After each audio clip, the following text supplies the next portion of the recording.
Hello friends, मैं वैद्य Karanvir Singh from Chandigarh Ayurveda centre. आज आपको मैं एक शॉर्ट वीडियो में ये बताने की कोशिश करूंगा कि जो हमें रोज़ कुछ ऐसी बीमारियों का सामना करना पड़ता है, उन बीमारियों का हम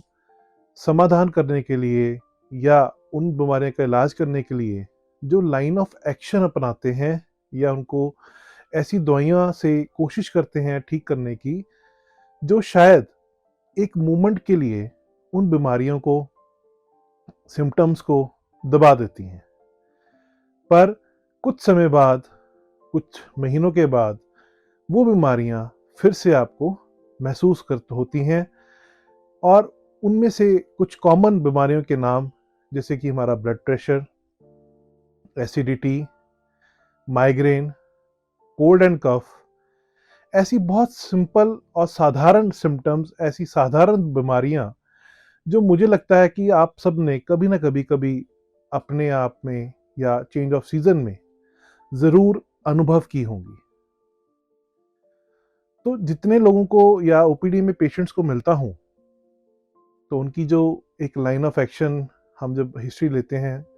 तो वो हमें बताते हैं कि हमने एंटासिड्स, ब्लड प्रेशर की मेडिसिन्स, शुगर की मेडिसिन्स बहुत सालों से रेगुलर हम खा रहे हैं और आज एक ऐसा समय आ गया है कि वो मेडिसिन्स उन पर असर करना बंद कर चुकी हैं और इसी कारण से शायद वो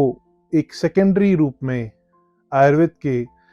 अनुसार या आयुर्वेद के ट्रीटमेंट को अपनाने के अपनी विजन से हमारे पास अप्रोच करते हैं कि एलोपैथी की दवाइयाँ अब तो हमें असर करना ही बंद कर चुकी हैं, क्या आयुर्वेद में इसका कोई इलाज है? तो हमारा पहला जो मकसद होता है वो पेशेंट को ये समझाना है कि जो आप ये सब इतनी देर से कर रहे हैं, उससे आपकी बॉडी की इम्यूनिटी पे, आपके बॉडी के मेटाबॉलिज्म पे कुछ ऐसा बुरा प्रभाव पड़ा है जिस कारण से आपकी वो दवाइयों का असर आपकी बॉडी पे शून्य हो चुका है, ज़ीरो हो चुका है। और इसके साथ-साथ हमें ये भी ध्यान रखना पड़ता है कि वो व्यक्ति किस तासीर का है, कौन-सा दोष विकृत है। बीमारियों से अलावा हम ये कोशिश करते हैं ये जानने की कि वो बीमारी का रूट कॉज़ क्या है, और आयुर्वेद इसी में बहुत ही सक्षम है और बिना रूट कॉज़ के कोई भी इलाज असंभव है। जो इलाज के रूप में आप सब कुछ मेडिसिन्स को रेगुलर बेसिस पे, कभी हेडेक के लिए, कभी बैक पेन के लिए, कभी थायराइड के लिए, कभी एंटासिड्स जो रेगुलर लेते हो, मैं मानता हूं एज ए मेडिकल प्रैक्टिशनर कि शायद वही एक कारण है जो आप बड़ी बीमारियों से, या हम लोग बड़ी बीमारियों का सामना करना पड़ता है, क्योंकि हम अपनी बीमारियों को दबाने की, उनके सिम्टम्स को सप्रेस करने की जो ये कोशिश है, उससे वो बीमारियां एक टाइम के लिए दब जरूर जाती हैं, पर सही मायने में उनका इलाज नहीं हो पाता। हम ये भी कह सकते हैं कि आप सिर्फ उस चीज़ का एक management dose, management medicine dose आप ले रहे थे, और जब तक वो आपकी उस डोज से आपके सिम्टम्स बढ़ चलते हैं, वो सिम्टम्स दब जाते हैं, और जब वो बंद कर जाएं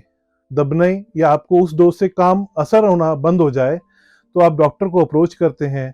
और डॉक्टर आप उस डोज को इंक्रीज कर देता है।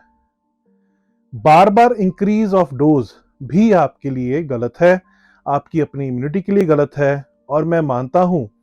कि बड़े बड़े हॉस्पिटल्स या बड़े बड़े जो एक तरह के मल्टी स्पेशलिटी हॉस्पिटल्स हैं,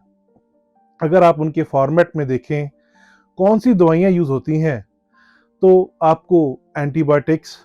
एंटी एलर्जिक, एंटीहिस्टामिन, बहुत ही मतलब उनका जो एक सेट ऑफ मेडिसिन है वो बहुत ही सिंपल और बहुत मतलब सबकी सभी के लिए एक जैसा है।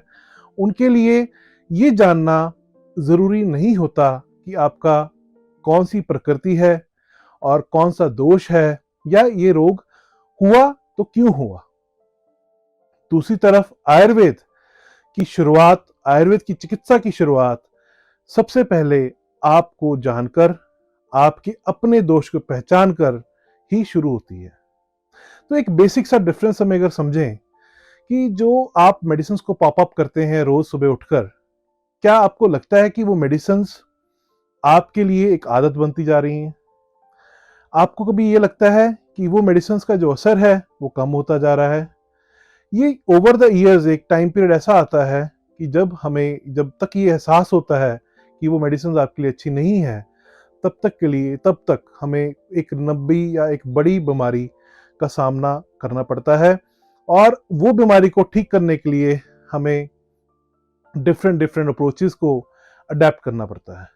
तो दोस्तों, आयुर्वेद आपको आपके दोष को समझकर इतना सक्षम से इलाज करता है, इवन कि हमारा